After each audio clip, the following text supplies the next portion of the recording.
भगवान राम जी के जीवन से इन 10 बातों को हमें जरूर अपनाना चाहिए। जीवन के हमारे आधे दुख तो इनको अपनाने से ही दूर हो जाएंगे। पहला आचरण फला आचरण। महर्षि वाल्मीकि द्वारा लिखित रामायण में भगवान श्री राम को मर्यादा पुरुषोत्तम बताया गया है। श्री राम भगवान विष्णु के रूप थे। इनके आचरण में हम सदा पवित्रता को देख सकते हैं, जो आज हमारे जीवन से गायब हो चुकी है। आज हम आचरण से मतलबी और झूठे हो चुके हैं। दूसरा, पिता आज्ञा पालन। माता कैकेयी चाहती थी उनके पुत्र भरत राजा बने, इसलिए उन्होंने राम को दशरथ द्वारा 14 वर्ष का वनवास दिलाया। पिता नहीं चाहते थे कि राम वनवास जाए, किंतु पिता का वचन पूरा करना था। भगवान राम को पता था कि मेरे पिता मजबूर हैं, वो चाहते तो नहीं है, किंतु उनका वचन पूरा करवाना ही उनकी आज्ञा का पालन होगा, इसलिए भगवान ने अपने लिए वनवास चुन लिया। तीसरा, माता सेवा। माँ का ऋण हम कभी नहीं उतार सकते हैं। माँ की सेवा ही सबसे बड़ा पुण्य होती है। भगवान राम जी ने अपने माता जी को हमेशा प्यार दिया, उनकी सेवा की यही एक बात हम आज भूल गए हैं। माँ की सेवा हमारे जीवन से जैसे गायब ही हो चुकी है।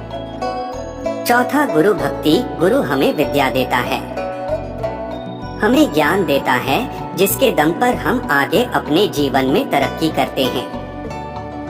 किंतु क्या हम आज गुरु का आदर करते हैं? गुरु की आज्ञा का पालन करते हैं?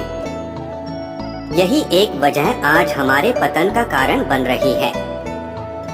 पांचवा, धैर्य। जीवन की किसी भी घड़ी में भगवान ने अपना धैर्य नहीं खोया है। गुस्सा उनके चेहरे पर कभी नजर नहीं आया। क्रोध काम को बिगाड़ता ही है, ना कि उनको सही करता है। इसलिए यह गुण भी हमें भगवान राम जी से जरूर सीखना चाहिए। छठा, कर्म। श्री राम भगवान विष्णु के रूप थे। इनके लिए दुनिया में कुछ भी करना संभव था, किंतु फिर भी इन्होंने अपने कर्म किए हैं। सतमा, मानवता। मानवता परो धर्म। मानवता से बड़ा कोई धर्म नहीं है। राम जी ने हमेशा मानवता को सबसे बड़ा धर्म माना है। युद्ध ना हो, इसलिए भगवान राम अंत तक प्रयास करते रहे। आठवां, धर्म की रक्षा। धर्म से आगे कोई नहीं होता है। यदि हमारा धर्म ही खत्म हो जाएगा तो हम तो खुद ब खुद खत्म हो जाएंगे। हमें राम जी से सीखना चाहिए ही कैसे हमें धर्म की रक्षा करनी है। धर्म की रक्षा के लिए यदि कोई लड़ाई भी हमें लड़नी पड़े तो उससे हमको मुंह नहीं फेरना चाहिए। नामा, नीति को स्वीकार करना। नियति में जो लिखा हुआ है हमें वह स्वीकार करना आना चाहिए। नीति से ना कोई लड़ सका है और ना ही लड़ सकता है। बस हाँ, इसे साथ हम दोस्ती जरूर कर सकते हैं। 10वां, दूसरों की चुगली नहीं करो।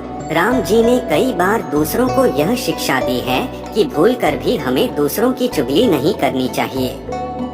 इससे मिलने वाला पाप बहुत घातक रहता है और इंसान तरक्की नहीं कर पाता है। आज हम 24 घंटे में से अधिकतर समय दूसरों की चुगली और उनके बुरे के बारे में ही सोचते हैं।